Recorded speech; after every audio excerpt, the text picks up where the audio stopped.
அனைவருக்கும் வணக்கம். நாங்கள் இன்றைக்கு செய்ய போகிறது முருங்கை இலையையும் வாழைப்பொதியையும் வச்சு ஒரு சுண்டல் செய்ய போகிறோம். எப்படி செய்யலாம்னு பார்ப்போம்.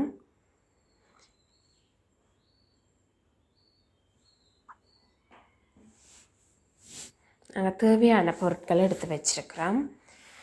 இப்போ ஒரு பவுல் எடுத்து அந்த பவுலில் நாங்கள் உப்பை போட்டு வாழைப்பொதியை அறிய போகிறோம். ஏனென்று சொன்னால் வாழைப்பொதியை உப்பு நீரில் போடும்போது அது கபில நிறம் வராது. அதனால தான் நாங்கள் உப்பு நீரில் வாழைப்பொதியை அரிஞ்சு போடுறோம். முருங்கையிலேயே அரிஞ்சு வச்சுருக்கிறோம்.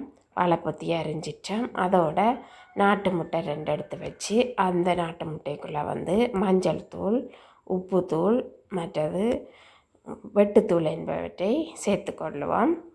ஒரு தாச்சி அடுப்பில் வச்சு அதுக்குள்ளே வெங்காயம், கருவேப்பிலை, மிளகாய், வெந்தயம், சீரகம், கடுகு என்பவற்றை சேர்த்து நன்றாக வதங்க விட்டு நன்றாக வதங்கியதும் நான் மிக்ஸ் பண்ணி வச்ச முட்டையை அதனோட சேர்த்து நன்றாக கிளறி விடுவோம்.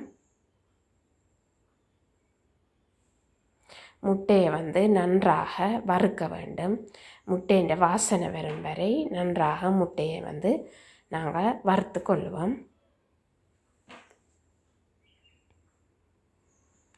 முட்டை நன்றாக வறுபட்டதும் அதனுள் அரிந்து வைத்த வாழைப்பொதியை நாங்கள் சேர்த்து கொள்ளுவோம்.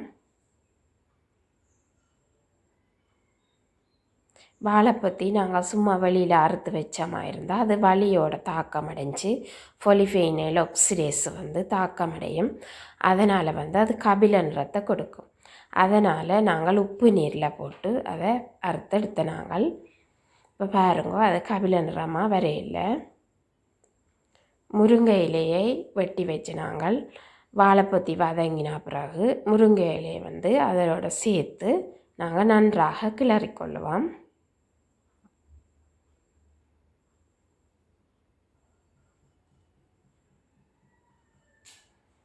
முருங்கையிலே ஓரளவு வதங்கி கொண்டு வரும்போது நாங்கள் திருவி வச்ச தேங்காய் பூவை அதனுடன் சேர்த்துக்கொள்வோம்.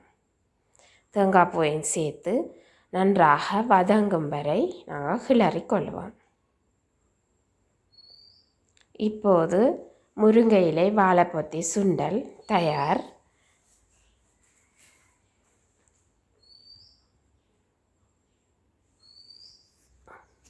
உங்களுக்கு இந்த உணவு பிடிச்சிருந்தா இந்த சேனலை